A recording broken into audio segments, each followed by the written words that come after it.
दोस्तों नमस्कार, कैसे हैं? उम्मीद करते हैं अच्छे होंगे, स्वस्थ होंगे। अभी सुबह के बज रहे हैं 9। मेरा नाम है महेश। हम नए वीडियो में स्वागत है। दोस्तों अभी आए थे हम गाय को चराने के लिए। देख सकते हैं ये गाय चर रही है। हम अभी खेत पर हैं, खेत पर आए थे। ये अभी कुआँ देख सकते हैं, ये कुआँ भर रहा है ऊपर में। दोस्तों अभी देख सकते हैं ये कुआँ में पानी है इतना। कुआँ ये 20 से 25 फुट गहरा है किसान दोस्तों। देख सकते हैं अभी ऊपर न भरा है ये कुआँ।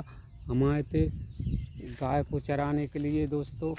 अभी देख सकते हैं काफ़ी बढ़िया मौसम है, अभी ठंडा ठंडा मौसम है दोस्तों। अभी देख सकते हैं सूर्य नारायण अभी थोड़े थोड़े दिख रहे हैं दोस्तों। अभी देख सकते हैं जी बढ़िया मौसम है दोस्तों। अभी ठंडा ठंडा मौसम है। आज बरसात होने की संभावना है दोस्तों। आज देख सकते हैं काफ़ी बढ़िया मौसम है, ठंडा ठंडा दोस्तों। वीडियो बनाने में बढ़िया बढ़िया खुशी मिल रही है दोस्तों। आज आप चैनल पे नए हो तो चैनल को लाइक एवं सब्सक्राइब करना ना भूलें किसान दोस्तों। अभी बढ़िया मौसम है, खुला मौसम है दोस्तों। इसे देख सकते हैं काफ़ी बढ़िया मौसम है दोस्तों।